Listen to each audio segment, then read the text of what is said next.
حول ولا قوة إلا بالله العلي العظيم.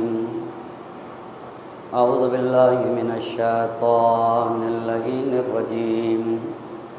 بسم الله الرحمن الرحيم. الحمد لله رب العالمين. الصلاة والسلام على أشرف الأنبياء والمرسلين خاتم النبيين سيدنا ومولانا أبي القاسم محمد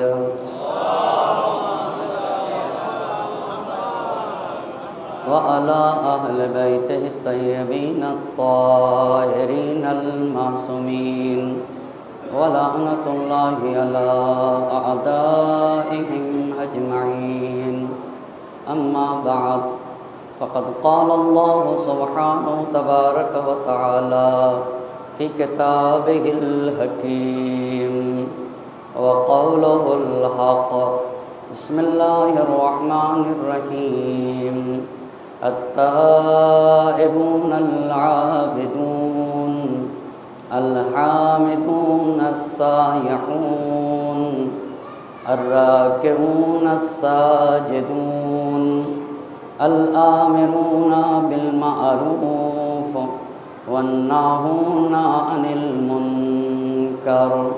صلوات پڑھتے ہیں پر محمد. عشر مجالس کی آج 8ویں گفتگو ہے اور عنوان گفتگو ہے کربلا گام بگام. اس عنوان پہ گفتگو کرنے کے لیے قرآن مجید کی جس آیہ مبارکہ کو سرنامہ سخن قرار دیا ہے، اس میں اللہ کا ارشاد ہو رہا ہے کہ جو لوگ سماج اور معاشرے میں اصلاح کی فکر رکھتے ہیں، جنہیں مصلحین کہا جاتا ہے، مصلحین کے شرائط کیا ہوں گے اور مصلحین کے لیے کن کن باتوں کا ہونا ضروری ہے. مصلحین کے شرائط کے اور خصوصیات کو بیان کرتے ہوئے قرآن کا ارشاد ہو رہا ہے التائبون. جو لوگ سماج اور معاشرے کو بدلنے کی فکر رکھتے ہیں، ان کی پہلی خاصیت یہ ہوتی ہے کہ وہ اپنے خالق اور مالک سے جڑے ہوئے ہوتے ہیں. وہ آب توبہ سے اپنے وجود کو پاک و پاکیزہ کرتے ہیں. اور ان کی دوسری صفت یہ ہوتی ہے العابدون. وہ صرف اور صرف اپنے مالک کی عبادت کرتے ہیں. وہ صرف اور صرف اپنے رب کی پرستش کرتے ہیں. وہ صرف اور صرف اپنے خالق کو لائق عبادت سمجھتے ہیں. الحامدون. اور ان کی تیسری صفت یہ ہوتی ہے کہ جب وہ مقام حمد میں قدم رکھتے تو صرف اپنے خالق و مالک کی حمد و ثنا کرتے ہیں.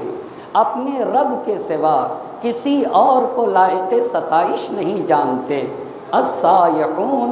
اور وہ کائنات کے ذرے ذرے میں اپنے خالق اور مالک کو دیکھتے ہیں. کائنات کا ذرہ ذرہ انہیں خالق اور مالک کا پتہ بتاتا ہے. الراکعون. اور رکوع میں جا کر کہتے ہیں سبحان ربی العظیم و بحمدہ. ہمارا پروردگار عظیم ہے، وہ عظمتوں کا مالک ہے. اس میں کسی طرح کا نہ عیب پایا جاتا، نہ نقص پایا جاتا، نہ ہی کمی پائی جاتی ہے. وہ ہر طرح کے عیب اور نقص سے منزہ ہے. میں اس عظیم پروردگار کی ثنا کرتا ہوں اور اس عظیم معبود کی تسبیح کرتا ہوں. اور سجدے میں سر رکھ کر کہتے ہیں سبحان ربی الاعلی و بحمدہ. ہمارا پروردگار اعلیٰ ہے، وہ بلند و باعلیٰ ہے. میں اسی اعلیٰ پروردگار کے حمد و ثنا کرتا ہوں اور اسی کی ستائش کرتا ہوں جس میں کسی طرح کا کوئی عیب نہیں ہے، اس میں کسی طرح کی کوئی کمی نہیں پائی جاتی اور نہ ہی کسی طرح کا نقص پایا جاتا ہے. اس اعلیٰ اور برتر خدا کی حمد و ثنا کرتا ہوں.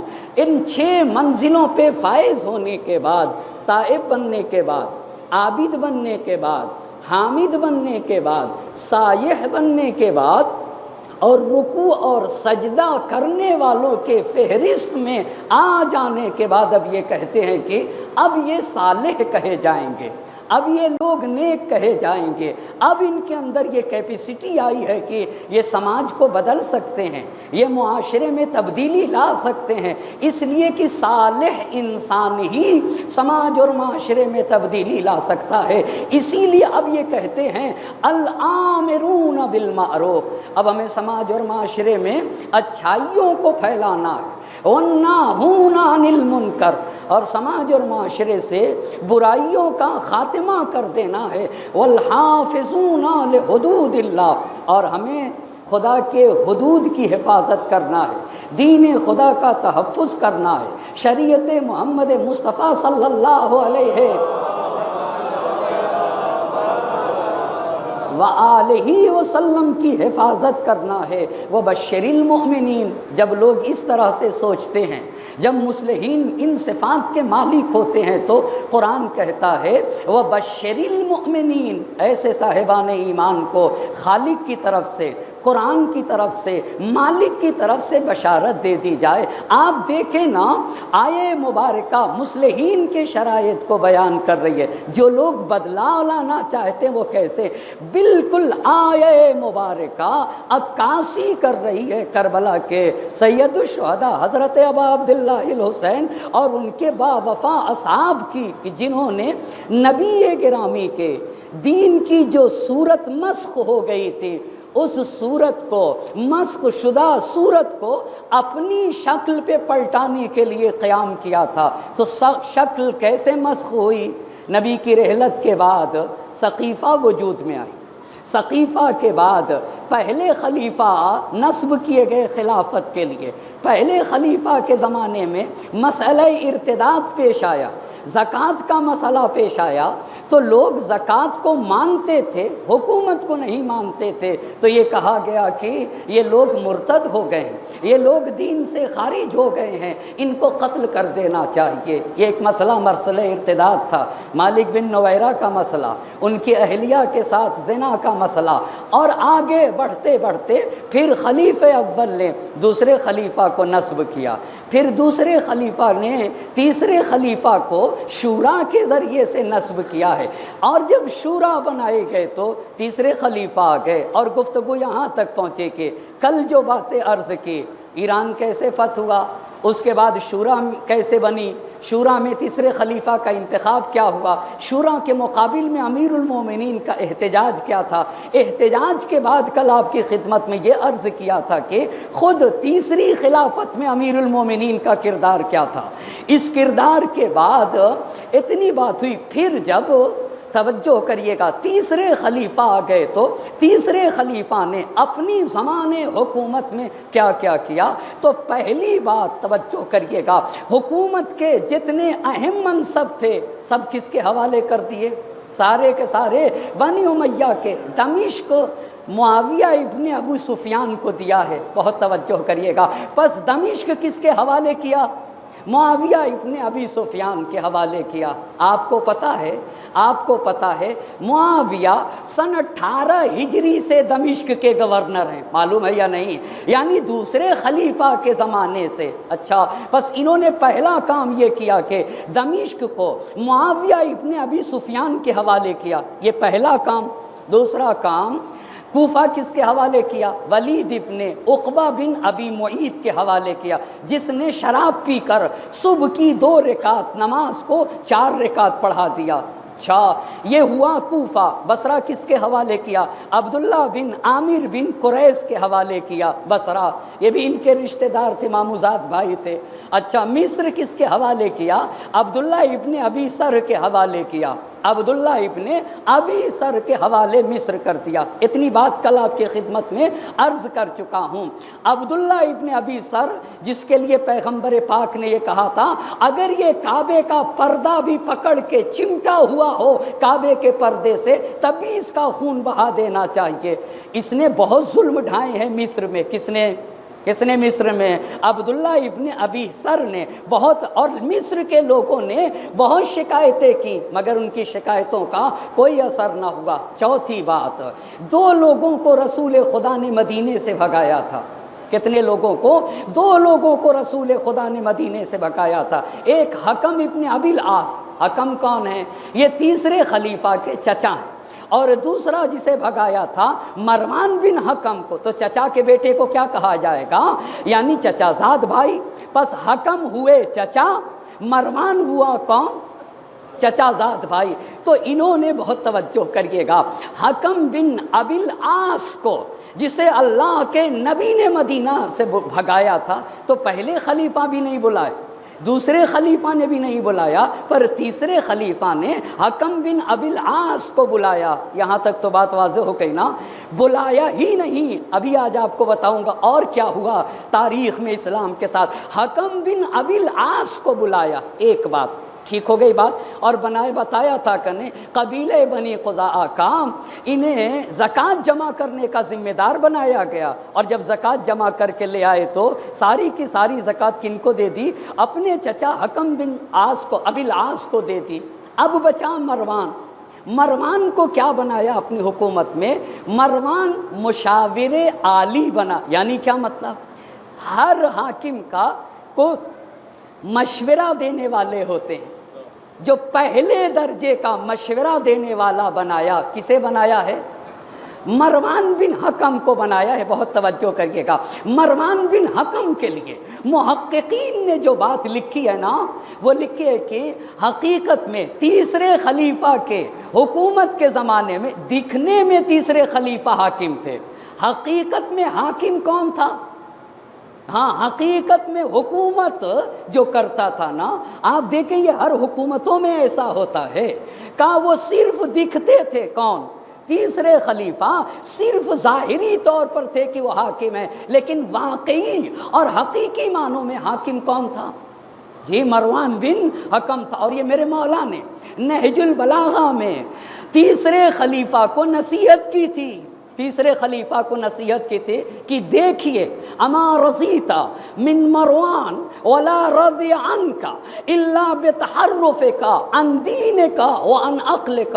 اتنی بات یاد رکھیے گا، نہ مروان آپ سے راضی ہوگا، نہ آپ مروان سے راضی ہوں گے۔ ایک ہی صورت ہے، اور صرف وہ صورت یہ ہے کہ مروان آپ کی عقل کو بھی تباہ کرے گا اور آپ کے دین کو بھی لے کے جائے گا۔ یہ امام علی علیہ السلام نے حضرت عثمان کو کہا ہے کہ اگر مروان کی طرف سے متوجہ رہنے کی ضرورت ہے، مروان کی طرف سے ہوشیار اور خبردار رہنے کی ضرورت ہے، مروان کرے گا کیا؟ مروان کیا کرے گا؟ دین کو بھی لے کے چلا جائے گا، اور کسے لے کے چلا جائے گا؟ اور کسے لے کے چلا جائے گا؟ آپ کی عقل کو بھی لے کے چلا جائے گا۔ اور ایک دوسری جگہ پہ یہ سارا مسئلہ اس لیے عرض کرنا چاہ رہا ہوں، ایک بات توجہ کرنے کی ضرورت، جب تک ان باتوں کو آپ نہ سمجھیں گے اس وقت تک تاریخ کی حقیقتیں سمجھ میں نہیں آ سکتی ہیں۔ بہت ساری چیزیں انشاءاللہ آئندہ سمجھ میں آ جائے گا، کس طریقے سے تکبیر کہی گئی اور سید الشہداء حضرت ابا عبداللہ الحسین علیہ السلام کا۔ ایک اور صلوات پڑھ دے برحمت محمد اور آل محمد کا تکبیر کہہ کے سید الشہداء حضرت ابا عبداللہ الحسین علیہ السلام کا گلا کاٹا گیا۔ امام نے نہج البلاغہ میں کہا کہ دیکھو ایسے نہ بن جانا، بڑھاپے کی منزل میں عمر جب زیادہ ہو جائے تو ایسے نہ بن جانا، لا تکونن لمروان سقیہ یسوق کا، ایسے نہ بن جانا کہ مروان آپ کو جدھر چاہے ادھر لے کے چلا جائے۔ یہ کہاں ہے مولا نے؟ نہج البلاغہ میں۔ اس اونٹ کی طرح نہ ہو جانا، بہت توجہ کریے گا، یہی مثال دی ہے امام نے، کہا اس اونٹ کی طرح نہ ہو جانا جس کی ناک میں نکیل لگا کے اسے جدھر چاہے لے جایا جائے، اسے جدھر چاہے لے جایا جائے۔ اتنی بات ہوئی۔ بس مروان تیسری خلافت میں سب سے قریب تھے۔ یہاں تک تو بات ہو گئی نا؟ اب آئیے بس بڑی بڑی پوسٹیں۔ آج کی گفتگو جانتے کیا ہے؟ کیوں تیسرے خلیفہ کو قتل کیا گیا؟ تیسرے خلیفہ کے قتل کے اسباب، ریزنز کیا تھے؟ کیوں انہیں قتل کیا گیا؟ بس ایک تو یہی، ایک ریزن تو پتہ چل گیا نا، کیا تھا پہلا ریزن؟ پہلا ریزن یہ تھا کہ جتنی بڑی بڑی پوسٹیں تھیں، ساری پوسٹیں کس کو دی گئیں؟ بے دینوں کو دی گئیں۔ ابھی آپ نے دیکھا ایک شراب پی کے نماز پڑھا رہا تھا، ایک کے لیے پیغمبر پاک نے کہا کہ اگر کپڑے کا کعبے کا پردہ بھی پکڑ کے چمٹا ہو تو اسے قتل کرو۔ تو بے دینوں کو، فاسقوں کو مروان کو نبی نے مدینے سے بھگایا ہے، حکم کو نبی گرامی نے مدینے سے بھگایا ہے، تو بنی امیہ میں بھی بے دینوں کے حوالے کیا گیا۔ ہاں، کسی کو گورنر بنایا گیا، کسی کو والی اور حاکم، اور بڑی بڑی پوسٹیں بنی امیہ کے بے دین لوگوں کو دی گئیں۔ یہ ایک بات جو آپ کو بتا دیا، اور مروان کو سب سے قریبی انسان بنایا گیا۔ یہاں تک ایک بات۔ دوسری بات، مال و دولت کے منہ جو ہے نا بنی امیہ کی طرف کھول دیے گئے۔ یہ جو بیت المال ہے، بھئی مسلمان کی حکومت میں جو خزانہ ہے نا وہ سب کا ہوگا، اس میں برابر کا دینے کا حق ہے۔ کسی کو بیت المال سے آپ اپنے رشتہ داروں کو بانٹتے رہیں، دوسرے کو بالکل نہ دیں، حقدار کا حق روک لیں، یہ کہاں سے؟ یہ کون سا قانون ہے؟ اب اس کے بعد امیر المومنین علی علیہ السلام کی زندگی کا اندازہ لگایا جائے گا۔ تو ہوا کیا، کس کو کتنے پیسے دیے؟ میں چند موارد کو بتانا چاہتا ہوں کہ دوسری خلافت میں، بس پہلا کام کیا ہوا؟ تیسری خلافت کی بات کر رہا ہوں۔ پہلا کام کیا ہوا ہے؟ بڑی بڑی پوسٹیں بنی امیہ کو دی گئیں، وہ آپ کی خدمت میں عرض کیا۔ دوسری بات، بیت المال سے، حکومت کے خزانے سے پیسے مال و دولت کے منہ کھول دیے گئے۔ کس کے لیے؟ بنی امیہ کے لیے۔ پہلا انسان حکم بن ابی العاص۔ یہ کون ہے؟ حکم بن ابی العاص رسول کے بھگائے ہوئے کو مدینہ بلا کے 1,00,000 درہم دیے۔ دیکھا آپ نے، بلایا بھی اور کتنے لاکھ درہم دیے؟ 1,00,000 درہم اسے دیا گیا۔ کس کو؟ حکم بن ابی العاص کو۔ یہ کون ہے؟ یہ ان کے چچا ہیں، ابھی بتایا نا، یہ ان کے چچا ہیں۔ ایک ملک فتح ہوا، ارمینیا فتح ہوا، تو اس کی جو غنیمت آئی، تو غنیمت میں خمس ہوتا ہے، وہ کبھی اور میں عرض کروں گا، اس کا خمس، سارا کا سارا خمس مروان بن حکم کو دے دیا۔ بھائی صاحب، جو لوگ مجاہدین لڑے ہیں، جو سپاہی لڑے ہیں، ان کا حق بنتا ہے، اور کسے دے دیا گیا؟ اپنے چچا زاد بھائی کو دے دیا گیا۔ عبداللہ بن خالد بن اسید ایک شخص ہے، اس نے تیسرے خلیفہ سے کہا کہ مجھے کچھ دے دیجئے، تو بغیر کسی حق کے انہیں 4,00,000 درہم دیے گئے۔ کتنے لاکھ درہم دیے گئے؟ 4,00,000 درہم دیے گئے۔ 3 باتیں بتائیں۔ چوتھی بات، مدینے میں ایک جگہ تھی، اس جگہ کا نام تھا تہروز، وہ نبی نے سارے لوگوں کے لیے وقف کی تھی۔ کس کے لیے وقف کیا تھا؟ سارے لوگوں کے لیے وقف کیا تھا۔ اس زمین کو، اس جگہ کو تیسرے خلیفہ نے حارث بن حکم کو دے دیا۔ حارث بن حکم کون ہے؟ مروان کا بھائی، مروان کا سگا بھائی۔ جب مروان کا سگا بھائی ہے تو تیسرے خلیفہ کا کیا ہو جائے گا؟ چچا زاد بھائی ہو جائے گا۔ یہاں تک بات واضح ہو گئی۔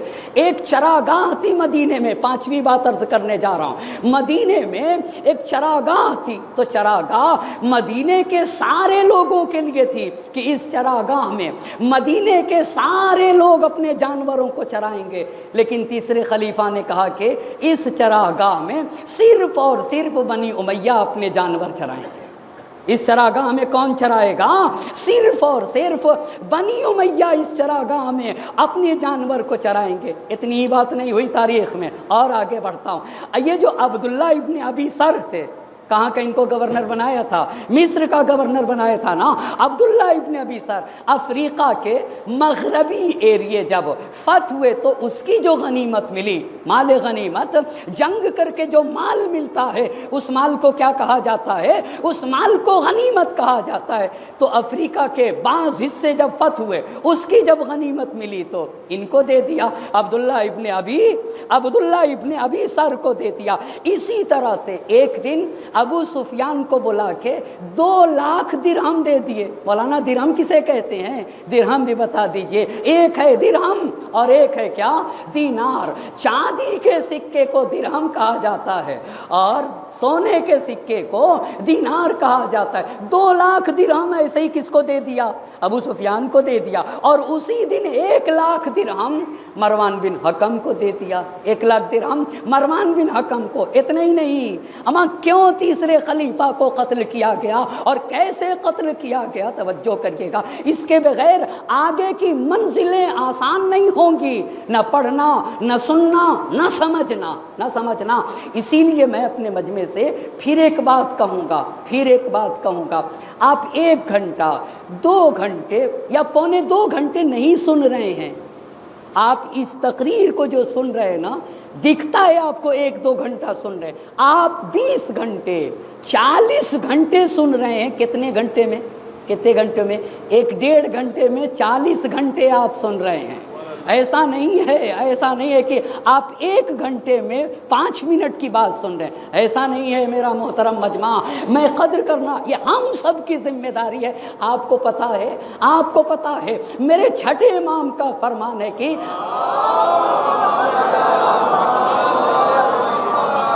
رحم اللہ عمران احیا امرنا، جو لوگ ہم اہل بیت کے امر کو زندہ کرتے ہیں ان پر اللہ کی رحمت نازل ہو۔ یہ دعا ہے میرے امام کے۔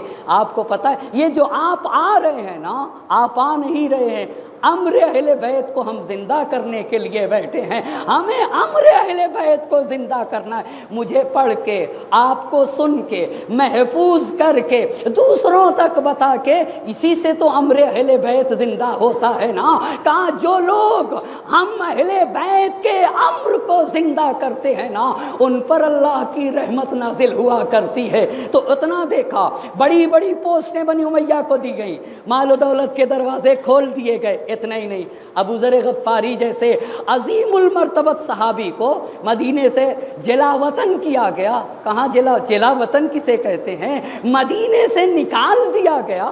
مدینے سے کیوں بھائی صاحب؟ اس لیے کہ حق بولتے تھے، اس لیے کہ ٹوک دیتے تھے غلطیوں پہ۔ بہت توجہ کریے گا، یہ جو سماج اور معاشرے میں اتنی برائیاں پھیل گئی، یا جو بھی منبر سے آ کے جو کچھ پڑھ کے چلا جائے، یہ جرت کہاں سے آئی؟ اس لیے کہ ابو ذر صفت لوگ سماج میں کم ہو گئے۔ اللہ اللہ، ابو ذر صفت لوگ سماج اور معاشرے میں کم ہو گئے، اسی لیے مخالفین کی جرتیں بڑھ جاتی ہیں۔ ابو ذر غلطی کو غلطی کہتے تھے، باطل کو باطل کہتے تھے، حق کو حق کہتے تھے۔ وہ حکومت ہی کیوں نہ ہو، حاکم کو جو ٹوک دے اسے ابو ذر غفاری کہا جاتا ہے، صرف اسی جرم میں۔ کس جرم میں؟ کہ وہ حق گو تھے۔ اللہ اللہ، وہ باطل کے سامنے جرت اظہار رکھتے تھے نا، وہ باطل کو کہتے تھے یہ غلط، غلط کو غلط کہتے تھے، صحیح کو صحیح کہتے تھے، حق کو حق کہتے تھے اور باطل کو باطل کہتے تھے۔ پر اتنے عظیم صحابی ابو ذر غفاری کو پہلے مدینے سے شام بھیجا گیا، اور شام آپ کو پتہ ہے نا، شام کی صورتحال ایسی بنائی گئی تھی کہ اگر مدینے کا کوئی انسان شام میں آتا تھا تو امیر شام اسے شام کے لوگوں سے ملنے نہیں دیتے تھے۔ کیوں بھائی صاحب؟ اس لیے کہ حقیقت پتہ چل جائے گی، مدینے والوں کے اخلاق ان لوگوں کے اندر آنے لگیں گے اور پھر ہماری طرفداری ختم ہو جائے گی۔ تو پہلے دیکھا آپ نے، کہا دور رکھا جائے مدینے والوں سے، وگرنہ پھر ہمارا کوئی کلمہ نہ پڑھے گا، ہمارا کوئی قصیدہ نہ پڑھے گا، ہماری کوئی اطاعت و فرما برداری نہ کرے گا۔ تو ابو ذر غفاری کو پہلے کہاں بھیجا گیا؟ پہلے شام، پھر شام سے ربضہ کہاں کے اوپر ہے؟ عراق میں ربضہ ہے۔ کہاں پہ ہے؟ عراق میں ربضہ ہے۔ یہ کوفہ اور بصرے کے قریب تھا ربضہ۔ پس دیکھا، پس ابو ذر غفاری کو جلا وطن کیا گیا۔ کہاں سے کہاں تک؟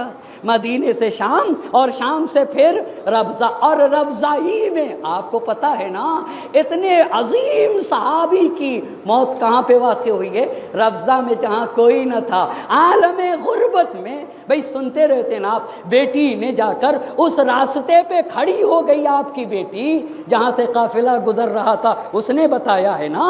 اچھا تو عالم غربت میں جس صحابی کی شہادت واقع ہوئی ہے وہ کون ہے؟ ابو ذر غفاری۔ کنہوں نے جلا وطن کیا ہے؟ تیسرے خلیفہ نے۔ کہاں سے کہاں تک؟ مدینے سے شام اور شام سے ربضہ، ہو گئی بات یہاں تک۔ آئیے دوسرے صحابی عمار یاسر۔ کس کے لیے؟ عمار یاسر۔ عمار یاسر کون ہے؟ عمار یاسر کون ہے؟ یا عمار تقتلک الفئۃ الباغیہ، تجھے ایک سرکش گروہ قتل کرے گا۔ عمار کس جنگ میں قتل ہوئے، شہید کیے گئے؟ جنگ صفین میں۔ اما عمار معیار حق و باطل بن کے کھڑے تھے جنگ صفین میں علی مرتضیٰ کے ساتھ۔ عمار کو نبی نے معیار حق و باطل بنا دیا، جدھر عمار ہوں گے وہ گروہ حق کے اوپر ہوگا۔ اور اے عمار تقتلک الفئۃ الباغیہ، آپ کو یہ نبی نے فرمایا ہے۔ عمار کو کیا کیا گیا؟ عمار کو تیسرے حکومت میں کیا کیا گیا؟ عمار کو اتنا مارا۔ کیوں عمار کو کیوں مارا گیا؟ اس لیے کہ یہ جو منموجی خرچ کیا جا رہا تھا، منموجی خرچ سمجھتے ہیں نا؟ ہاں، اپنے جو من میں آ جائے، بغیر کسی مقصد کے، بغیر کسی استحقاق کے، بغیر کسی حق کے، تو یہ بھی بولتے تھے۔ اور جو حکومت میں زیادتیاں ہوتی تھی اس کے خلاف آواز بلند کرتے تھے۔ تو تاریخ نے لکھا کہ عمار یاسر کو اتنا مارا گیا کہ بے ہوش ہو گئے۔ اچھا، کس نے مارا؟ لوگوں نے مارا۔ اور ایک قول یہ ہے کہ خود تیسرے خلیفہ نے اتنا مارا، تیسرے خلیفہ نے اتنا مارا کہ یہ بے ہوش، اور اتنی دیر تک بے ہوش رہے کہ نماز ظہر بھی قضا ہوئی، نماز عصر بھی قضا ہوئی، نماز عشاء بھی، نماز مغرب، ظہر عصر اور مغرب قضا ہو گئی۔ اللہ اللہ۔ لیکن عمار یاسر کو جب غشی سے، بے ہوشی سے افاقہ ہوا اور جب غش سے باہر نکلے تو انہوں نے خدا کا شکر کیا، لیسا ھذا اول یوم اوذینا فی اللہ، یہ پہلی مرتبہ نہیں ہے جب مجھ عمار کو راہ خدا میں ستایا جا رہا ہے۔ اللہ اللہ۔ اے اللہ تیرا شکر ہے، مالک تیرا شکر ادا کرتا ہے عمار کہ عمار کو پہلی مرتبہ نہیں، اس سے پہلے بھی عمار کو راہ خدا میں ستایا گیا، اس سے پہلے بھی عمار کو راہ خدا میں اذیتیں دی گئی ہیں، اس سے پہلے بھی عمار کو راہ خدا میں طرح طرح کی تکلیفیں دی گئی۔ تو یہ تو عمار ہیں۔ پس دیکھا ابو ذر کو کہاں بھیجا گیا؟ شام۔ ٹھیک ہو گئی بات؟ شام سے ربضہ۔ پھر عمار کے ساتھ کیا ہوا؟ عمار کے ساتھ کیا ہوا؟ اتنا مارا گیا کہ اتنا۔ کیوں مارا گیا بھائی صاحب؟ حق کوئی بولے تو اسے اس کا گلا گھونٹ دیا جائے گا، اگر غلط کو غلط کہا جائے تو اسے مارا جائے گا، اور وہ بھی نبی کے اتنے عظیم المرتبہ صحابی، وہ بھی میرے نبی کے اتنے عظیم المرتبہ صحابی۔ اور آگے بڑھتے ہیں، تیسرے عظیم صحابی جن کو اتنا مارا گیا کہ پسلیاں ٹوٹ گئیں، اسی کو تو پسلی کہتے ہیں نا، اتنا مارا گیا کہ پسلیاں، وہ عبداللہ ابن مسعود ہیں۔ وہ کون ہیں؟ وہ عبداللہ ابن مسعود ہے۔ عبداللہ ابن مسعود کی کیا خطا تھی؟ بہت توجہ کرنے کی ضرورت ہے، ایک ایک باتوں پہ توجہ کرنے کی ضرورت ہے، اور ہمیشہ اپنے مجمع سے کہتا ہوں اور پھر آپ سے کہتا ہوں، بہت اس پہ توجہ کرنے کی ضرورت ہے، ان باتوں پہ غور کرنے کی ضرورت۔ اگر ہم نے ہی اسلام کی تاریخ کو نہ جانا، ہم نے نہ جانا سچ کیا ہے، ہم نے نہ جانا حق کیا ہے، ہم ہی نے نہ جانا کہ باطل کیا ہے، تو پھر کچھ لوگ آج یہ کہتے ہوئے نظر آتے ہیں کہ ہم میں اور برادران اہل سنت میں کوئی فرق نہیں ہے۔ بھائی صاحب آپ دیکھیے، بہت بڑا فرق ہے، اسے دیکھنا ہوگا، بہت بڑا فرق ہے مذہب تشیع میں اور مذہب اہل سنت میں، زمین تا آسمان فرق کرتا ہے نا۔ اسے اسلام کی حقیقی تاریخ آنا چاہیے تاکہ ایک سچا مومن بن سکے، تاکہ ایک سچا دیدار بن سکے، تاکہ ایک سچا عزادار بن سکے۔ ایک صلوات پڑھیں گے بر محمد اور آل محمد۔ عبداللہ ابن مسعود کی کیا خطا تھی؟ عبداللہ ابن مسعود کی کیا خطا تھی؟ آپ کو پتایا نا؟ یہ بتائیے کوفے کا گورنر کون تھا؟ پہلا انسان ولید ابن عقبہ بن ابی معیط. آپ نام سے نہ گھبرائیے، آپ بالکل نام سے نہ گھبرائیے گا. ایک دن میں کوئی چیز یاد نہیں ہوتی ہے. ایک دن میں ہم چاہیں کہ ساری چیزیں یاد ہو جائے، یہ توقع بھی نہیں ہے، یہ توقع بھی نہیں. ہاں اتنا کہا جائے گا، اتنا پڑھا جائے گا اور اتنا سنا جائے گا کہ قوم کے بچے بچے کو یہ ساری باتیں یاد ہو جائیں گی، اور قوم کا بچہ بچہ ایسا ہوگا کہ وہ ایک دن دین کا دفاع کرے گا، مذہب کا دفاع کرے گا، شریعت کا دفاع کرے گا، اور سچا مومن بن کے زمین پہ قدم زن ہوگا. یہ ہماری امید ہے اپنے قوم سے، اپنے قوم کے لوگوں سے، سماج اور معاشرے سے. آپ کو پتہ ہے قوموں کو اگر آپ پیسے دے کے بلائیے تو قومیں جمع نہیں ہوں گی، مگر ہائے رے میرے حسین میں کتنا جاذبہ پایا جاتا ہے، کتنی کشش پائی جاتی ہے.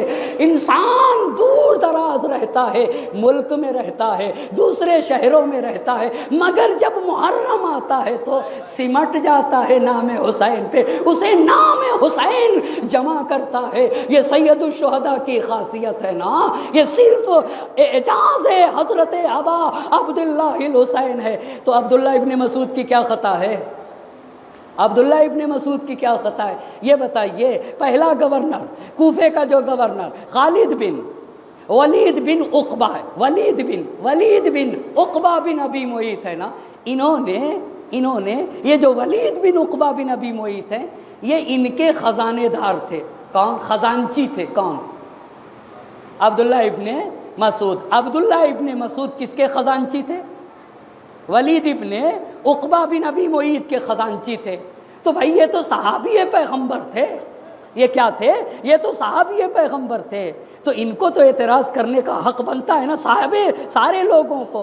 جب اس ولید ابن عقبہ بن ابی معیط نے 2 رکعت نماز پڑھائی شراب پی کے اور 4 رکعت پڑھا دیا، اور دیکھا عبداللہ ابن مسعود نے کہ یہ فسق و فجور کرتا ہے، یہ علنی گناہ کرتا ہے، یہ دین کے ساتھ کھلواڑ کرتا ہے، تو عبداللہ ابن مسعود نے اعتراض کیا. جب عبداللہ ابن مسعود نے اعتراض کیا تو ولید بن عقبہ بن ابی معیط نے تیسرے خلیفہ کو مدینے میں خط لکھا، اور خط میں لکھا کہ بھئی یہ اعتراض کرتے ہیں میرے عمل کے اوپر.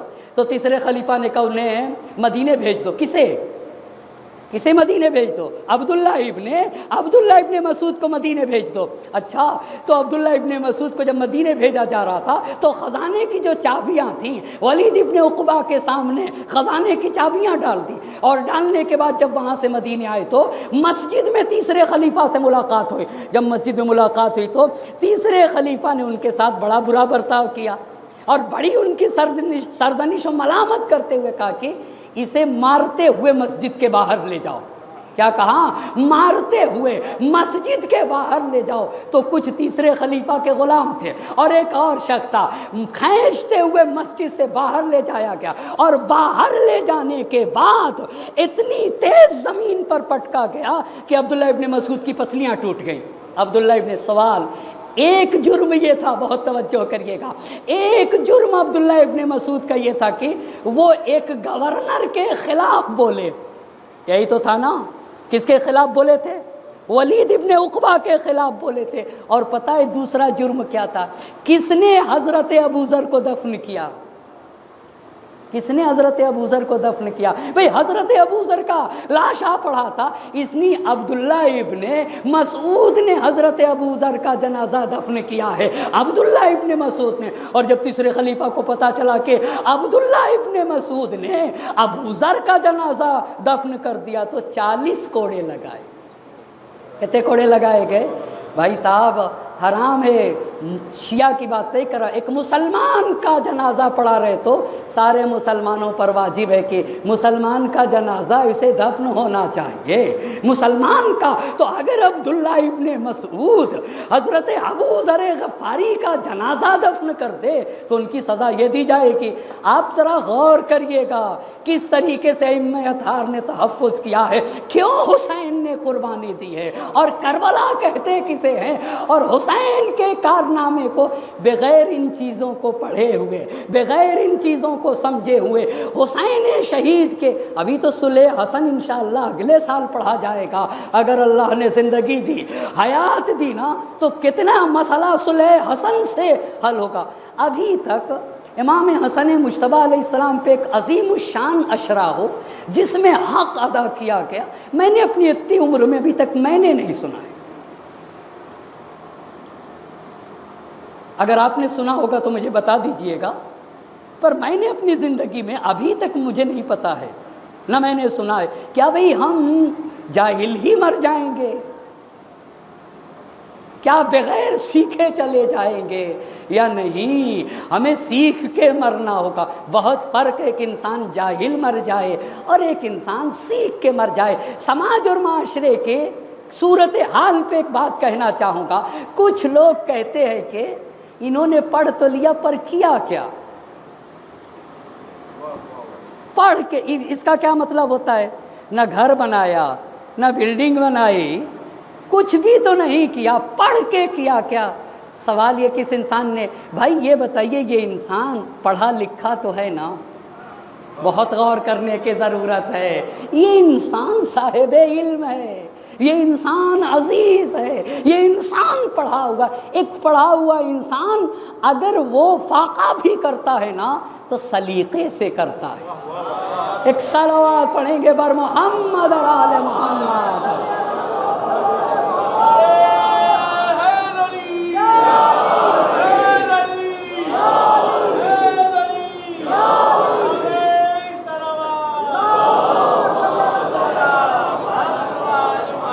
بس آپ نے دیکھا نا، عبداللہ ابن مسعود کی دو خطا آپ کو بتا دی نا۔ پہلی خطا ولید کے مخالف بولتے تھے، اور دوسری خطا کیا تھی کہ ابو ذر غفاری کو انہوں نے دفن کیا تھا، اور جب پتہ چلا کہ انہوں نے دفن کیا ہے تو 40 کوڑے، بھئی 40 کوڑے اس سزا میں لگائے گئے تھے، انہوں نے دفن کیا۔ اتنا ہی نہیں، ایک دوسری روایت کے مطابق جب یہ بیمار ہوئے نا، بہت توجہ کریے گا، عمار کو جو ستایا گیا، عمار یاسر کو، اس کے پیچھے ایک اور راز تھا، وہ بھی آپ کو بتانا چاہوں گا۔ عبداللہ ابن مسعود جب بیمار تھے نا تو تیسرے خلیفہ عیادت کے لیے گئے، اور جب عیادت کے لیے گئے تو عبداللہ ابن مسعود سے تیسرے خلیفہ نے پوچھا کہ آپ کو کسی چیز سے شکایت ہے؟ آپ بتائیے، میرے جیسا انسان ہوتا تو میں کہہ دیتا کہ آپ نے کوڑے لگائے ہیں، کہہ دیتا نہیں، مگر عبداللہ ابن مسعود نے کہا کہ ہاں شکایت ہے۔ کہا کس چیز سے؟ کہا مجھے میرے گناہوں سے شکایت ہے۔ بہت توجہ کرنے کے، کتنا آپ کو پتا ہے، ایک بات صاف کہی جائے اور ایک بات اشارے میں کہی جائے، کس میں زیادہ وزن ہوتا ہے؟ کس میں زیادہ وزن ہوتا ہے؟ بڑی بات کہی ہے اشارے کے ذریعے سے، ہاں مجھے کس سے شکایت ہے؟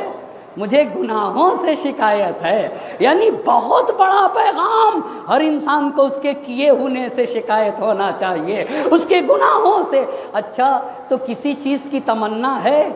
جانے قربان ہو جائے، کسی چیز کی تمنا ہے؟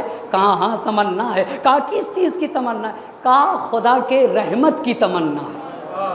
اللہ اللہ، کہا خدا کے رحمت کی تمنا ہے۔ تمنا، اچھا ڈاکٹر بلا دوں، جانے قربان ہو جائے۔ اما سچا انسان کیسا ہوتا ہے؟ عبداللہ ابن مسعود سے کہا ڈاکٹر بلا دوں، کہا ڈاکٹر ہی نے تو بیمار کیا ہے۔ اللہ، کہا ڈاکٹر ہی نے تو بیمار۔ آپ کو پتا ہے بیت المال سے وظیفہ ملتا تھا، بیت المال سے منتھلی تنخواہیں ملتی تھی لوگوں کو، بیت المال سے وظیفہ دیا جاتا تھا، پر ابو ذر کا بھی وظیفہ کاٹا گیا، عبداللہ ابن مسعود کا بھی وظیفہ کاٹا گیا، کئی سال تک کٹا رہا۔ بہت توجہ کریے گا، کئی سال تک۔ بھائی یاد رکھیے، دیکھیے نا، خدا کی قسم سر پیٹنے کی بات ہے یا نہیں ہے؟ جن کا حق تھا بند کیے ہیں اور اپنے رشتہ داروں کے لیے خزانے کھول دیے۔ آپ ذرا سوچیں تو یہ سوچنے کی بات ہے نا۔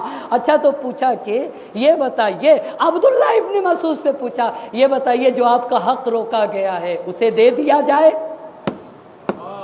آپ کا جو حق روکا گیا ہے اسے دے دیا جائے؟ تو سنیں گے کیا کہتے ہیں، جب دینے کا وقت تھا تب تو دیا نہیں، ہاں جب دینے کا، اما جب ضرورت تھی، اللہ اللہ، جب ضرورت تھی تب تو دیا نہیں، اب ضرورت نہیں ہے تو اب دینے کے لیے اٹھے، ارے بچوں کے کام آئے گا، اللہ اللہ لے لو بچوں کے کام آئے گا، کہا بچوں کا رزق تو، بچوں کا رزق بہت توجہ کریے گا، بچوں کا رزق تو بے نیاز خدا کے ہاتھ میں ہے، اللہ اللہ، کہا بچوں بے نیاز خالق کے ہاتھ میں ہے، میری جان کو، کہا بچوں کا رزق بے نیاز غنی مطلق خدا کے ہاتھ میں میرے بچوں کا رزق ہے، تو کہا خدا کی بارگاہ میں میرے لیے طلب مغفرت کر دیجئے گا، کہا خدا کی بارگاہ میں میرے لیے کیا کریے گا، خدا کی بارگاہ میں میرے لیے طلب مغفرت کریے گا، تو سنیے گا کیا کہا، اسی کو کہتے ہیں نا حق بولنا، ہر کسی کو حق بولنا نہیں آتا ہے، خدا کی قسم کربلا نے یہی تو سکھایا ہے نا، اسی لیے تو جوش نے کہا تھا، میں جب ان باتوں پہ آتا ہوں تو روک نہیں پاتا اپنے کو، کربلا ایک تسلسل ہے محیط دوراں، کربلا خرمن سرمائے پہ ہے برق تپاں، اما جو مالدار کو اپنی ٹھوکروں سے رود دے اسے کربلا کہا جاتا ہے، کربلا طبل پہ ہے ضربت آواز اذاں، باطل کے خلاف اعلان حق کو کربلا کہا جاتا ہے، کربلا جرأت انکار ہے پیشے سلطان، جو ظالموں کے خلاف بولنا سکھا دے اسے کربلا کہا جاتا ہے، جو ستمگروں کے خلاف اٹھنا سکھا دے اسے کربلا کہا جاتا ہے، جہاں فرعونیت پنپ نہ سکے اسے کربلا کہا جاتا ہے، فکر حق ساز، اللہ اللہ اللہ اللہ، آپ کو پتا ہے کبھی کبھی ایک جملے میں 1000 صفحے کی کتاب کا مفہوم چھپا ہوا ہوتا ہے، کبھی کبھی ایک شعر نہیں ہوتا، 1000 صفحے کی کتاب ہوا کرتا ہے، یہی جوش کے ان اشعار میں ہے، فکر حق سوز یہاں کاش نہیں کر سکتی، کربلا تاج کو برداشت نہیں کر سکتی، ایک صلوات پڑھے بر محمد اور آل محمد،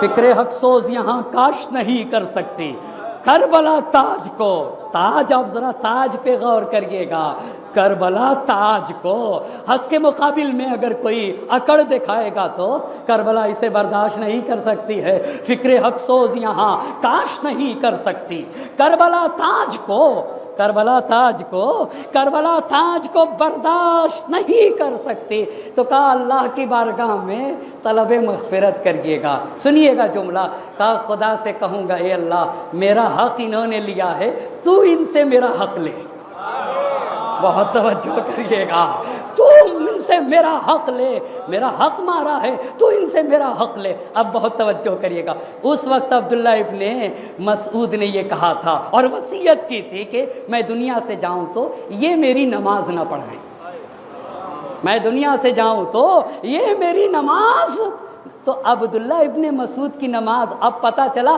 عمار یاسر کو کیوں مارا تھا، عبداللہ ابن مسعود کی جس نے نماز پڑھائی ہے اسے عمار یاسر کہا جاتا ہے، ایک صلوات پڑھیں گے بر محمد اور آل محمد، اب آپ یہ بتائیے انصاف سے، اگر آپ کے گھرانے کی کسی فرد کو مارا جائے تو آپ پھر بھی طرفداری کریں گے یا اس کے مخالف ہوں گے؟ آپ بتائیں مخالف ہوں گے یا نہیں ہوں گے؟ اچھا تو عمار کو مارا گیا، ابو ذر کو ستایا گیا، عبداللہ ابن مسعود کو ستایا گیا، تو ان کے قبیلے والے مخالف ہوں گے یا نہیں ہوں گے؟ ہاں قتل کے اسباب دیکھیے گا، قتل کے ریزنز دیکھیے گا، اس پہ توجہ کرنے کی ضرورت، اس کا مطلب یہ ہوا عبداللہ ابن مسعود کا قبیلہ مخالف، عمار یاسر کے لوگ مخالف، ابو ذر غفاری کا قبیلہ مخالف، اب توجہ کریے گا، اب مخالفت کی ہوا تیز ہو گئی، کس کے خلاف؟ ہاں ایک اور صلوات پڑھ دے بر محمد اور آل محمد، آپ کو پتا ہے بمبئی میں مجلس پڑھ رہا تھا، پڑھتے پڑھتے ایک لفظ آ گیا، اب اس لفظ کو یہاں نہیں کہوں گا، مغل مسجد میں پڑھ رہا تھا، مغل مسجد میں پڑھ رہا تھا، تو اب دیکھا کہ لوگوں کا چہرہ بگڑ گیا، صرف میں نے حضرت لگا دیا تھا، صرف میں نے کیا لگا دیا تھا؟ حضرت لگا دیا تھا۔ تو وہاں کے اوپر میں نے کہا ہمارے لکھنؤ کی زبان اشارے کی زبان ہوا کرتی ہے، ہمارے لکھنؤ کی زبان کس کی اور وہاں پہ مرزا اطہر اعلی اللہ مقامہ نے کتنے سال 50 برس خدمت کی، اور بڑی خدمت ہے، بڑی خدمت ہے۔ 50 برس جس نے ایک بڑی امت کو اہل بیت سے قریب کیا، اسے مولانا مرزا اطہر رحمت اللہ علیہ وعلی اللہ مقامہ کہا جاتا ہے۔ کہا یہاں تو لکھنؤ کی بو آ رہی ہے، یہاں تو آپ کو اشارے بھی سمجھنا ہے اور کنائے کو بھی سمجھنا ہے۔ ایک صلوات پڑھے بر محمد آل محمد۔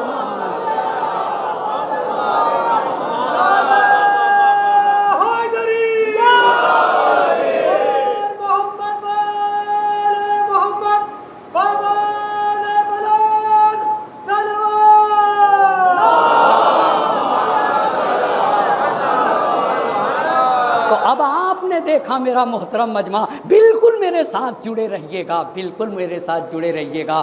ہاں بہت توجہ کرنے کی ضرورت۔ پس صحابہ کرام، اور وہ بھی عظیم المرتبہ اصحاب، جناب زید ہیں، ساسا بن سوحان ہیں، عمار یاسر ہیں، ابو ذر غفاری سمجھاتے رہے، سمجھاتے رہے، نصیحتیں کرتے رہے کہ یہ کام اچھا نہیں ہے، یہ دین کے خلاف ہے، یہ مذہب کے خلاف ہے، یہ شریعت کے خلاف ہے، یہ لوگ، یہ ہستیاں اور نبی گرامی کے اعوان و انصار سمجھاتے رہے، مگر زیادتیوں پہ زیادتیاں ہوتی گئیں، خلاف ورزیاں بڑھتی گئیں، اور بنی امیہ کے اختیارات بڑھتے گئے، مروان کے اختیارات بڑھتے گئے، سعید بن عاص کے اختیار بڑھتے گئے، بہت سمجھاتے گئے، اثر نہ ہوا۔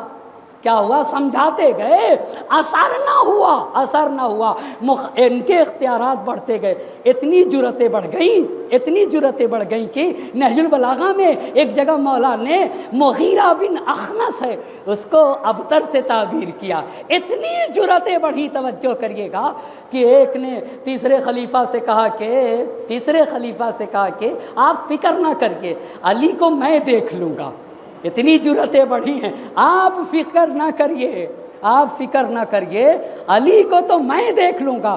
امیر المومنین نے کہا او ابتر تو مختون نسل رہے گا، تیری نسل آگے نہ بڑھے گی، تو مجھ کو دیکھنے کی باتیں کرتا ہے، موقع محل نہیں تو یہاں کے اوپر بھی آتا ہوں۔ صرف اتنا ہی نہیں ہوا، بہت توجہ کریے گا، جرتیں بڑھی، امیر المومنین کے خلاف زبانیں کھلنے لگیں، پتہ نہیں کس جگہ کا آ کے، نہ اس کے ماں کا پتہ، نہ باپ کا پتہ ہو، نہ خاندان اور گھرانے کا پتہ ہو، امیر المومنین سے کہتا ہے کہ اما جس نے عمرو بن عبدوت کو جو 1000 کا مقابلہ کرتا تھا اور اس طریقے سے زیر کیا ہے، پچھاڑنے کے بعد بھی جو زمین پر جو سینے سے اتر آئے، اسے امیر المومنین کہا جاتا ہے نا، اسے امیر المومنین کا، جو دشمن سے بھی محبت کرتا ہے نا، اسے امیر المومنین کہا جاتا ہے۔ بہت توجہ کرنے کی ضرورت ہے۔ اچھا، ادھر تیسرے خلیفہ نے جب ان کی شکایت ملی، کس کی شکایت؟ ولید ابن عقبہ کی، تو ان کو ہٹایا تھا یا نہیں ہٹایا تھا؟ ہٹا دیا تھا۔ ان کو ہٹا کے کس کو رکھا تھا؟ سعید بن عاص کو رکھا تھا۔ کہاں پہ رکھا تھا؟ کوفے کا گورنر جب ہٹایا تو ان کی جگہ کسے رکھا ہے؟ جی سعید بن، آپ بھی تھوڑا تھوڑا بولتے رہیے گا، ایک صلوات پڑھ دے بر محمد اور آل محمد۔ سعید بن عاص کو رکھا تھا تیسرے خلیفہ نے۔ پس ادھر جرتیں بڑھی، امیر المومنین کے خلاف زبانیں کھلنے لگے، ادھر تیسرے خلیفہ نے سعید بن عاص کو خط لکھ دیا، کہا دیکھو کوفے سے کچھ لوگوں کو شام بھیج دو، ایک مالک اشتر کو شام بھیج دو، 2 اسود بن یزید کو شام بھیج دو، 3 علقمہ بن قیس کو، کتنے نام لیے میں نے؟ 3 نام لیے ہیں نا، پہلا اسود بن یزید، مالک اشتر، اور تیسرا علقمہ بن قیس کو کہاں بھیج دو؟ یہی تو جلا وطن اسی کو کہتے ہیں، کہ انہیں کوفے سے نکال دو، توجہ کرتے جائیے گا، زیادتیاں بڑھ گئیں۔ اب یہ 3 لوگ شام میں، مگر کہاں مالک اشتر، اللہ اللہ، کہاں مالک اشتر؟ اما مالک اشتر شام میں چلے جائیں تو کیا مالک اشتر خاموش بیٹھ جائیں گے یا نہیں نقاب پہ پڑی ہوئی پردے ہٹائیں گے؟ آپ بتائیے نا، چہروں کو بے نقاب کریں گے تو مالک اشتر گئے، اسود بن یزید گئے، علقمہ بن قیس گئے۔ اب یہ لوگ زیادتیوں کو برملا کرنے لگے، کہاں پہ؟ شام میں۔ تو معاویہ نے تیسرے خلیفہ کو خط لکھا، اور خط میں لکھا کہ ان کی زبان میں تو جادو پایا جاتا ہے۔ اللہ اللہ، یہ سحر بیانی کے ذریعے سے سارے لوگوں کو اپنی طرف کھینچ لیں گے اور امت کے خلاف، حکومت کے خلاف لوگوں کو آمادہ اور مہمیز کر دیں گے حکومت کے خلاف۔ جلدی سے ان کو یہاں سے واپس کیا جائے، یہاں سے واپس کیا جائے۔ تو ان لوگوں کو شام سے کہاں واپس کیا گیا؟ پھر کوفے واپس کر دیا گیا۔ اب جب دوبارہ کوفے آئے تو اور زیادہ زیادتیوں کو برملا کرنے لگے، اور زیادہ زیادتیوں کو۔ ماں کربلا سر سے کفن باندھ کے جب آتی ہے، ایک ایک مصرے پہ اور ذرا ترکیبوں پہ غور کریے گا جوش کے، کربلا کربلا۔ لیکن اس کو چھوڑ کے اسے پڑھنا چاہوں گا، حیف جس قوم کا، اللہ اللہ، حیف جس قوم کا، حیف جس قوم کا سلطان ہو ایسا انسان، حیف جس قوم کا، حیف جس۔ کبھی سوچنا چاہیے۔ ابھی اپنے قوم کے نوجوان بھائیوں کو یہ میں کہنا چاہوں گا، اسے سوچنا چاہیے کہ میں آج کی اس دنیا میں مجھ جوان کی ذمہ داری کیا بنتی ہے۔ اس جوان کو ہم سب ملیں، نہ میں اکیلا کچھ کر سکتا ہوں، نہ ہی کوئی دوسرا اکیلا کچھ کر سکتا ہے۔ ہم سب کو ملنا ہوگا، اپنی قوم کو پیروں پہ کھڑا کرنا ہوگا، علم کے میدان میں بھی کھڑا کرنا ہوگا، اقتصاد کے میدان میں بھی کھڑا کرنا ہوگا۔ علم اور اقتصاد میں جو قوم اپنے پیروں پہ کھڑی ہو جائے نا، اسی قوم کو زندہ قوم کہا جاتا ہے، اسی قوم میں حیات پائی جاتی ہے جس کے پاس علم بھی ہو اور جس کے پاس مال و دولت بھی ہو۔ ایک صلوات پڑھیں گے بر محمد اور آل محمد۔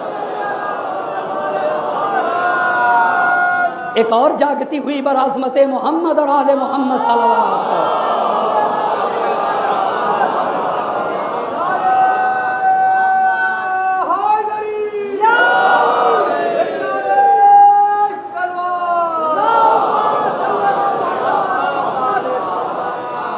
جس قوم کا سلطان ہو ایسا انسان، وہ رہے خستہ پریشان معطل حیران، نہ شرر بارے ترنگی نہ دہکتے ارماں۔ اللہ اللہ، علامہ اقبال نے ایک بات کی، اما تمہارے وجود میں ایک سمندر ہے، اس سمندر میں موجیں کیوں نہیں اٹھتی ہیں، اس میں تلاطم کیوں نہیں آتا ہے، کیوں وہ سمندر خاموش ہے، کیوں سمندر خاموش ہے؟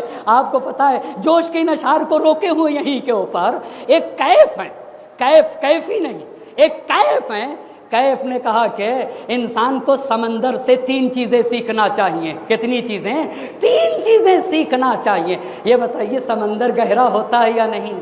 سمندر گہرا ہوتا ہے۔ اچھا، سمندر بولتا ہے یا نہیں؟ بولتا ہے نا، موجیں اٹھتی ہیں تو کیسی آواز کرتا ہے۔ سمندر بولتا بھی ہے اور خاموش بھی رہتا ہے۔ سمندر کبھی بالکل خاموش، جائیے تو ایک خاموشی سی چھائی ہوئی، اور کبھی جب موجیں اٹھتی ہیں نا تو خوب آوازیں ہوتی ہیں اور بڑا گہرا ہوتا ہے۔ کیف نے کہا کہ سمندر سے سیکھا کرو۔ جو ڈھول کیوں بجتا ہے؟ کیوں ڈھول بجتا ہے؟ اس لیے کہ وہ خالی ہوتا ہے۔ بہت توجہ کریے گا، بہت توجہ کرنے کی ضرورت ہے۔ اس لیے کہ وہ خالی ہوتا ہے نا، خالی چیز بجا کرتی ہے۔ مگر انسان کو عمیق ہونا چاہیے، انسان کو گہرا ہونا چاہیے۔ کیف جینا ہے تو پیدا کر سمندر کی طرح۔ اللہ اللہ، انہوں نے اس سے پہلے کہا تھا زندگی شاید اسی کا نام ہے، آہٹے گھبراہٹے تنہائیاں۔ کیف جینا ہے تو پیدا کر سمندر کی طرح، کیف جینا ہے تو پیدا کر سمندر کی طرح۔ خاموشیاں، گہرائیاں، انگڑائیاں، خاموشیاں، گہرائیاں، انگڑائیاں۔ مولانا تھوڑا سا اور واضح کر دیجئے، کہا خاموش رہنے کے وقت خاموش رہو، بولنے کے وقت بولنا چاہیے، اور دونوں صورت میں عمیق اور گہرا اور پڑھا لکھا ہونا چاہیے۔ ایک صلوات پڑھے بر محمد اور آل محمد، ایک اور صلوات پڑھ دے بر عظمت محمد اور آل محمد۔ جس قوم کا سلطان ہو ایسا انسان، وہ رہے خستہ پریشان معطل حیران، نہ شرر بارے ترنگی نہ دہکتے ارمان۔ آخر تمہاری ارمان میں آگ کیوں نہیں لگتی ہے؟ تم کمال کی چوٹیوں کو پہنچنا کیوں نہیں چاہتے ہو؟ نہ شرر بارے ترنگی نہ دہکتے ارمان، جس کی آنکھیں فقط آباد ہوں سینے ویراں، جس کی آنکھیں فقط آباد ہاں سینے ویراں، جرت ہمت ایثار و وفا کچھ بھی نہیں، ذکر مولا پہ کرا ہوں کہ سوا کچھ بھی نہیں۔ ایک صلوات پڑھے بر محمد آل محمد۔ اچھا یہ بتائیے اپنی بات کو کہاں پہ چھوڑے تھا؟ دیکھیے اگر آپ نہیں پکڑیں گے تو خطیب تو بہک جائے گا۔ ایک صلوات پڑھ دے بر محمد اور آل محمد۔ 3 لوگوں کو خط لکھا تھا نا، مالک اشتر ہیں، اسود بن یزید ہیں، علقمہ بن قیس ہیں، انہیں شام سے واپس کیا گیا پھر کوفے۔ اب جب کوفے، یہیں پہ تو تھا نا مسئلہ، اب جب کوفے میں آئے تو اور کھل کے اعلان حق کرنے لگے، اور کھل کے زیادتیوں کے خلاف بولنے لگے، اور کھل کے مخالفتیں شروع کر دی۔ تو پھر سعید بن عاص نے پھر لکھا کہ یہ تو رک نہیں رہے ہیں، یہ تو رک نہیں رہے ہیں۔ تو جانتے ہیں کہ تیسرے خلیفہ نے کہا کہ اب انہیں حمص بھیج دو۔ حمص کہاں کے اوپر ہے؟ یہ شامات کا علاقہ ہے نا، جدھر دمشق ہے، جہاں فلسطین ہے، یہیں کے اوپر ایک ایریا ہے حمص، وہاں ان کا گورنر تھا عبد الرحمن بن خالد۔ کہا عبد الرحمن بن خالد کے پاس بھیج دو، وہاں بھیج دیا گیا۔ آخر کار ان کو وہاں سے بھی کوفے پلٹایا گیا۔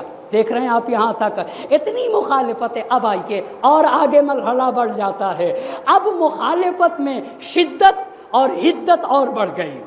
کیا؟ مخالفت میں شدت اور حدت، شدت بھی بڑھی، گرمی بھی بڑھی۔ کیسی مخالفت ہونے لگی؟ اتنی مخالفت بڑھ گئی کہ اب سارے لوگ تیسرے خلیفہ کے مخالف ہو گئے، صرف کچھ گنے چنے لوگ۔ وہ کیسے تھے؟ بہت توجہ کرے گا میرا مجمع۔ وہ گنے چنے لوگ دین فروش تھے۔ پہلی بات کیا تھے؟ ضمیر فروش تھے۔ ایک پہلی بات ضمیر فروش تھے، دوسری بات اسلام کے دشمن تھے، تیسری بات دین فروش تھے۔ انہوں نے اپنے دین کو دنیا کے مقابل میں بیچ دیا تھا۔ تو مولانا 1-2 نام بتائیے، جن میں سے ایک مروان بن حکم، جن میں سے ایک مروان بن حکم ہے، اور دوسرا کون ہے؟ دوسرا کون ہے؟ سعید بن عاص، یہی کوفے کا گورنر۔ یہ تو دین فروش تھے۔ اور کچھ لوگ تھے ابن الوقت۔ ابن الوقت کسے کہتے ہیں؟ ابن الوقت، وقت کی اولاد تھے، چٹ بھی اپنی اور پٹ بھی اپنی۔ اچھا، چٹ بھی اپنی پٹ بھی اپنی، مخالفت بھی کر رہے تھے تیسرے خلیفہ کی، اور جب قتل کر دیے گئے تو کہا ہم ان کے خون کا بدلہ لیں گے، کہا ہم ان کے بہت توجہ کرنے کی ضرورت ہے۔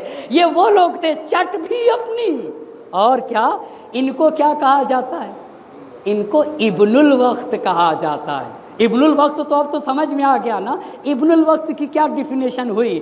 چٹ بھی اپنی، ادھر بھی رہیں گے ادھر بھی رہیں۔ کیوں؟ تاکہ جدھر سے فائدہ اٹھانے کا موقع مل جائے۔ بہت توجہ کریے گا، جدھر سے فائدہ۔ مولانا وہ آہستہ آہستہ بتا دیجئے وہ کون لوگ تھے۔ اس میں سے ایک شام میں تھے، امیر شام، دوسرے طلحہ، تیسرے زبیر، اور ایک اور ہیں، وہ ابھی نام لوں گا لیکن اس وقت نہیں لوں گا۔ ایک صلوات پڑھے بر محمد اور آل محمد۔ ایک مرتبہ ایسے کیا جائے اندر اور باہر کے لوگ مل جل کر بر عظمت محمد اور آل محمد صلوات۔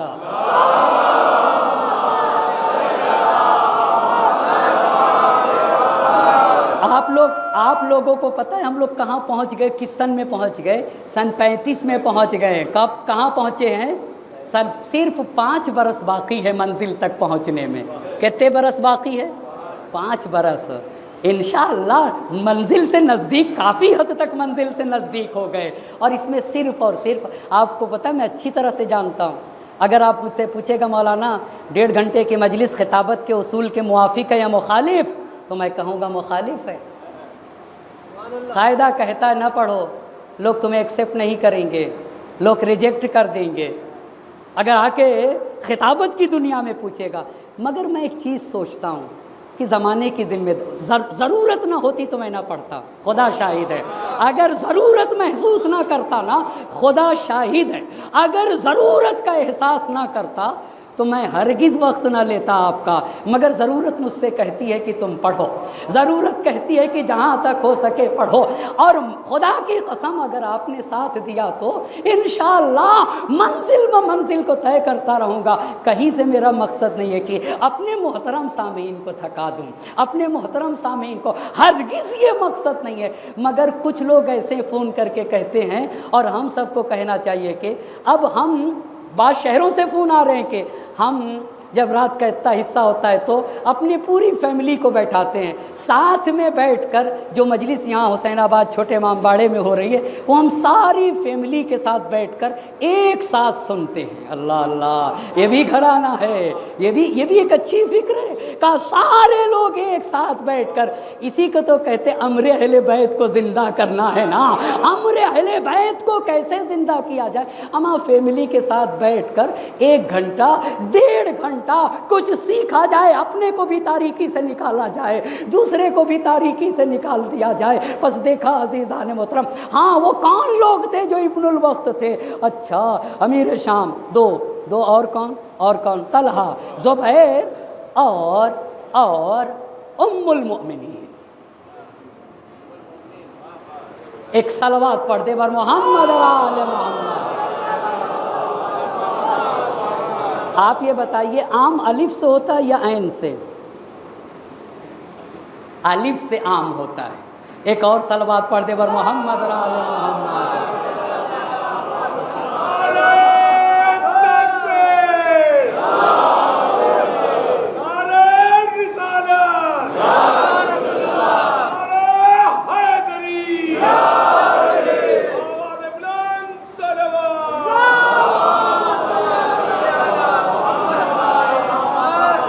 یہی لوگ مخالف تھے اتنے، بھائی یہی لوگ موافق تھے، حمایت کر رہے تھے، اتنے لوگ حکومت کی حمایت، باقی سارے لوگ مخالف تھے۔ آپ دیکھیے صورت کیسے بدل رہی ہے دین کی، بہت توجہ کریے گا۔ اب اتنی مخالفت بڑھی مصر میں اور عراق میں، لوگوں نے قیام کیا، قیام کرنے کے بعد مدینہ آ گئے، اور مدینہ آ کر کے تیسرے خلیفہ کا گھر گھیر لیا گیا۔ توجہ کریے گا، کہاں سے لوگ آئے، کہاں سے آپ ذرا بتائیے گا، کہاں سے لوگ آ رہے ہیں؟ مصر سے۔ مصر میں کون تھا گورنر؟ عبداللہ ابن ابی سر تھا۔ صحیح ہو گئی بات نا؟ اچھا مصر سے لوگ آئے، اور کہاں سے لوگ آ رہے ہیں؟ عراق سے۔ اس کا ماجرا کیا ہے؟ بلاذری نے اپنی کتاب انصاب الاشراف میں لکھا ہے، اور دوسروں لوگوں نے لکھا ہے کہ ایک بات پہ میرے توجہ کریے گا، خدا کی قسم جاننا چاہیے۔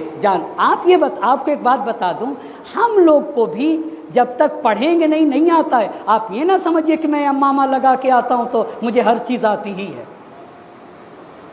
آپ توجہ کر رہے ہیں؟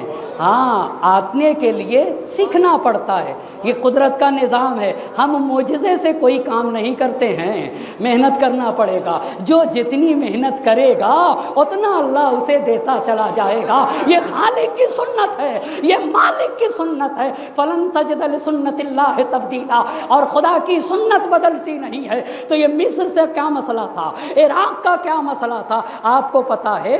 قتل حضرت عثمان سے 1 سال پہلے بصرہ سے، کوفے سے، مصر سے کچھ لوگ آئے۔ کہاں کے اوپر آئے؟ کچھ لوگ مدینہ آئے، مدینہ اور مکہ۔ آنے کے بعد انہوں نے تیسرے خلیفہ کی بے عدالتی کے بارے میں گفتگو کرتے ہوئے کہا کہ جو بے عدالتی، جو ناانصافی ہم نے اپنی آنکھوں سے دیکھا ہے وہ ہم اپنے شہر والوں کو بتائیں گے، وہ ہم اپنے شہر والوں کو کیا کریں گے؟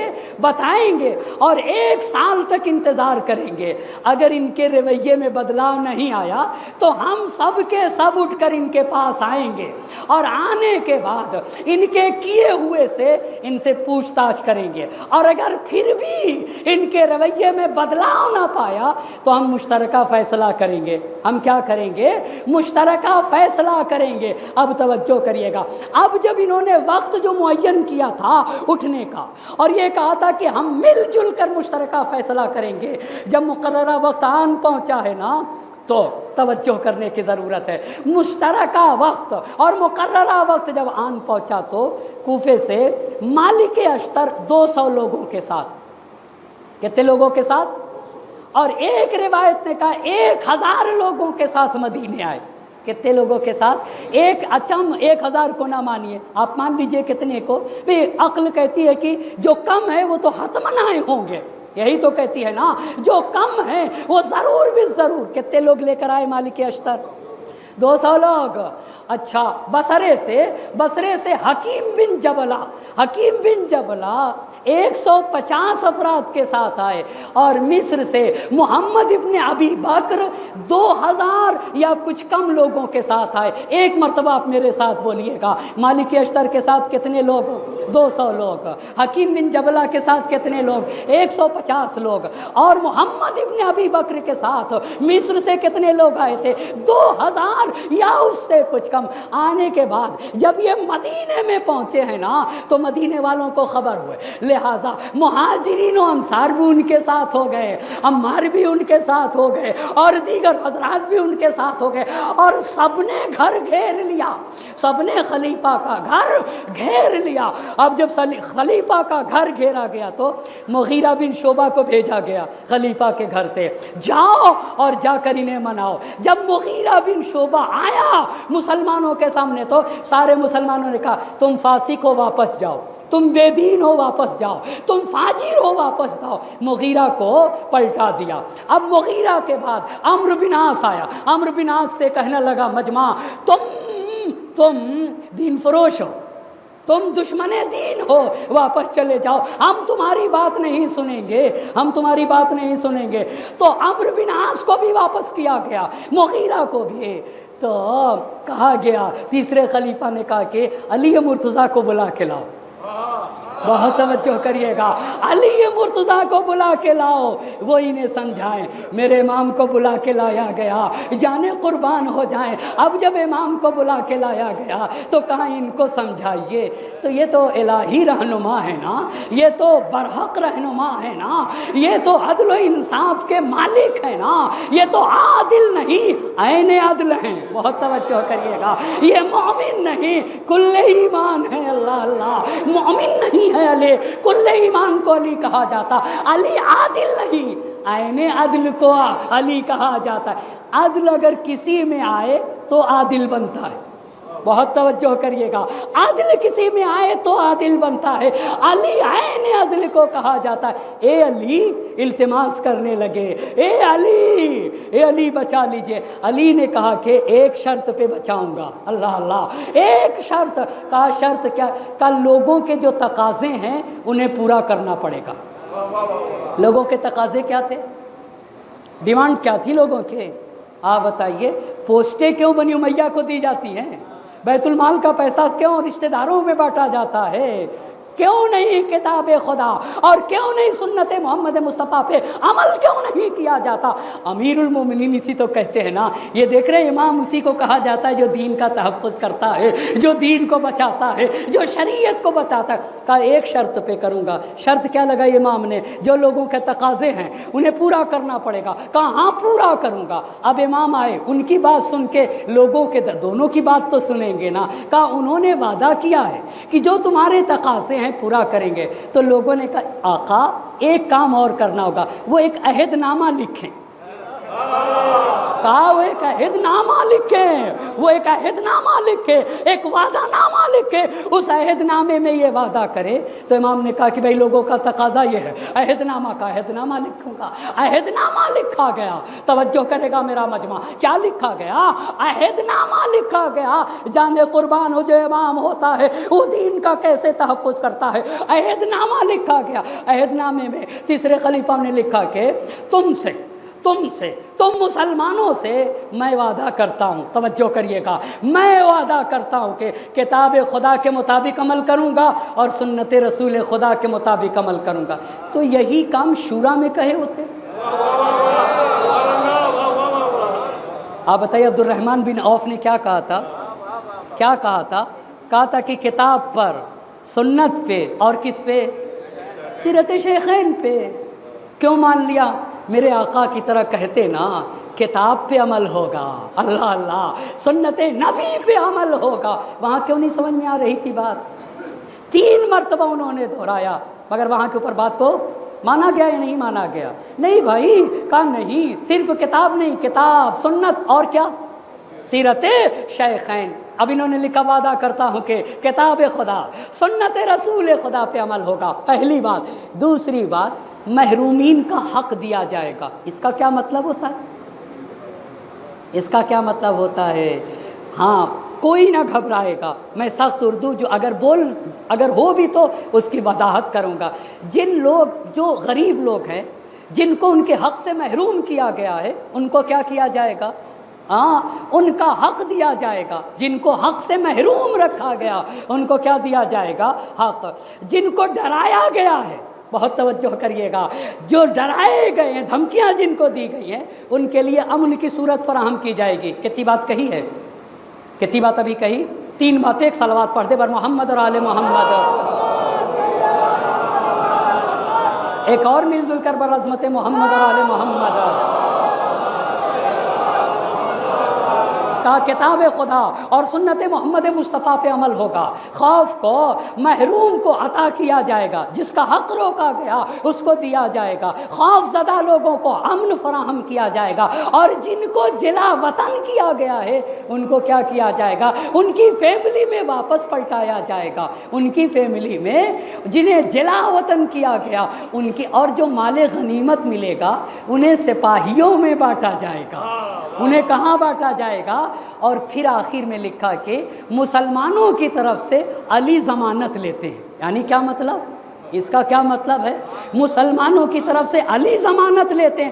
مطلب یہ ہے کہ اگر میں نے وعدے کی خلاف ورزی کی تو تم علی سے شکایت کرنا اور علی مجھ سے آ کے تقاضا کریں گے۔ یہ مطلب ہوا۔ تم کس سے شکایت کرنا؟ علی مرتضیٰ سے شکایت کرنا۔ اچھا، ایگریمنٹ ہو گیا، اور ایگریمنٹ ہونے کے بعد، عہد نامہ لکھے جانے کے بعد اس کے اوپر صحابہ کرام کی دستخط ہوئی ہیں، طلحہ کی دستخط ہے، زبیر کی دستخط ہے، اور نہ جانے سہل بن حنیف کی دستخط ہے، کئی صحابہ کرام کی دستخط ہو گئے۔ اب جب یہ عہد نامہ لکھا گیا تو مجمع خوش ہو گیا، بڑی خوشی کی بات ہے، توجہ کریے گا۔ مگر امیر المومنین نے صرف اس عہد نامے پہ اکتفا نہیں کیا۔ امیر المومنین نے تیسرے خلیفہ سے کہا بہتر یہ ہے کہ آپ بھی مجمع میں جا کے تھوڑا سا اپنا عذر پیش کر دیجیے۔ توجہ کرنے کی ضرورت ہے۔ اما کیا امام ہوتا ہے جو پوری عقلوں کو گائیڈ کرے، اسے امام کہا جاتا ہے نا۔ امت کی عقلیں ایک طرف اور امام کی عقلیں ایک طرف، جو بشریت کی عقل کو گائیڈ کرے اسی کو امام کہا جاتا ہے، اسی کو نبی کہا جاتا ہے نا۔ اب توجہ کریے گا، آپ جائیے لوگوں کے درمیان، کہا اچھی بات ہے، کہا اچھی بات ہے۔ آنے کے بعد کہتے ہیں کہ میں نے جو کیا اس سے خدا کی بارگاہ میں توبہ کرتا ہوں۔ خدا کی بارگاہ میں کیا کرتا ہوں؟ توبہ بھی ہر چیز کی الگ الگ ہوتی ہے۔ مثال دیتا ہوں، میں کسی کا مال ٹھیلے پہ لگائے بیچ رہا تھا، لے لیا اس کو اور کھا پی گیا، اور اب اللہ سے کہتا ہوں اللہ معاف کر دے، اللہ معاف کر دے۔ یہ توبہ نہیں، یہ توبہ نہیں۔ جس کا حق لیا ہے وہ پلٹایا جائے، اس کی توبہ یہ ہوتی ہے۔ اس کی توبہ کیا ہوتی ہے؟ یہ ہوتی ہے، کہا میں اپنے کیے ہوئے سے استغفار کرتا ہوں، پہلی بات۔ لوگوں سے کہا کہ جو تمہارے ساتھ ماضی میں جو ہوا ہے، گزشتہ دنوں میں جو ہوا، میں عذر خواہی کرتا ہوں، مجھے معاف کر دو، یہ لوگوں سے کہا۔ اور تیسری بات کہی کہ دیکھو اگر سیدھے راستے سے ہٹا تو تم مجھے رہنمائی کرتے رہنا۔ عجیب بات ہے بھائی صاحب، عجیب بات ہے، رہنمائی کرتا ہے یا امت رہنمائی کرے گی؟ ایک صلوات پڑھیں بر محمد اور آل محمد۔ ایک جاگتی ہوئی صلوات کا سہارا دیں۔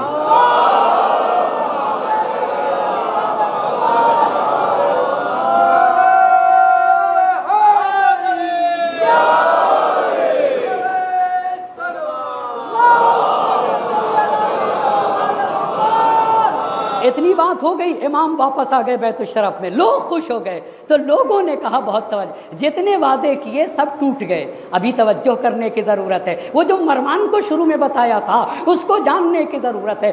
جتنے وعدے کیے تھے سارے وعدے کی خلاف ورزی کی، پیمان شکنی کی گئی۔ اچھا، لوگ خوش ہو گئے۔ لوگوں نے کہا اب چلتے ہیں ذرا سا خلیفہ کو نزدیک سے دیکھتے ہیں، نزدیک سے مل کے کچھ باتیں کرتے ہیں۔ اب جب لوگ دروازے پہ گئے، دروازہ کھٹکھٹایا۔ دروازہ جب کھٹکھٹایا تو گھر کے اندر سے مروان باہر آئے۔ مروان سے کہا کہ بھئی خلیفہ صاحب سے ملنا ہے۔ کیسا؟ ان کو ملنے کا وقت نہیں ہے، واپس چلے جاؤ، توجہ کرنے کی ضرورت۔ دیکھا نا؟ اب یہ بتائیے حاکم کون دکھ رہا ہے آپ کو؟ حاکم کون دکھ رہا ہے؟ کہاں ان کے پاس وقت نہیں، واپس چلے جاؤ۔ اگر تمہاری ضرورت ہوگی نا تو وہ تمہیں بلا لیں گے۔ اب یہ بتائیے خلاف ورزی ہو رہی ہے نہیں کیے ہوئے وعدے کی؟ خلاف ورزی ہو رہی ہے نہیں کیے ہوئے وعدے کی؟ اچھا، یہ بات امیر المومنین کے کانوں تک پہنچے۔ اب جب امیر المومنین کے کانوں تک پہنچے تو پھر سے آئے، پھر سے خلیفہ کے پاس آئے، ماجرا بیان کیا۔ لوگ تم سے ملنا چاہ رہے تھے، ملنے کی اجازت نہیں دی، ایسا ماجرا ہوا ہے۔ اور اس کے بعد امام نے، خلیفہ کی بیوی کا نام ہے نائلہ۔ نام کیا ہے خلیفہ کی بیوی کا؟ نائلہ نام ہے۔ اچھا، نائلہ بھی میرے امام کی بات کو سن رہے تھے۔ اچھا، تو امام جب آئے نا اس مخالفت پہ، کہا میں نے تمہاری ضمانت لی تھی، میں بار بار نہیں آؤں گا۔ اچھا، اور کہا دیکھو سمجھائے دیتا ہوں، مروان آپ کا خیر خواہ نہیں ہے۔ کہا مروان آپ کا خیر خواہ نہیں ہے، میرے مولا کے جملے ہیں خدا کی قسم۔ میں امام معصوم کسی کی ہلاکت نہیں چاہتا۔ آخر آپ سے یہ پوچھنا چاہتا ہوں کہ عاشور کے دن اونٹ پہ سوار ہو کے امام حسین نے 30,000 کے لوگوں کو کیوں نصیحت کی؟ کیا حسین چاہتے تھے کہ یہ لوگ بے دین ہو کے مر جائیں؟ اس کو ہم امام نہیں کہتے ہیں۔ امام تو کہتا آخر وقت تک یہ چاہتا ہوتا ہے کہ ہر بہکا ہوا انسان راہ راست پہ آ جائے۔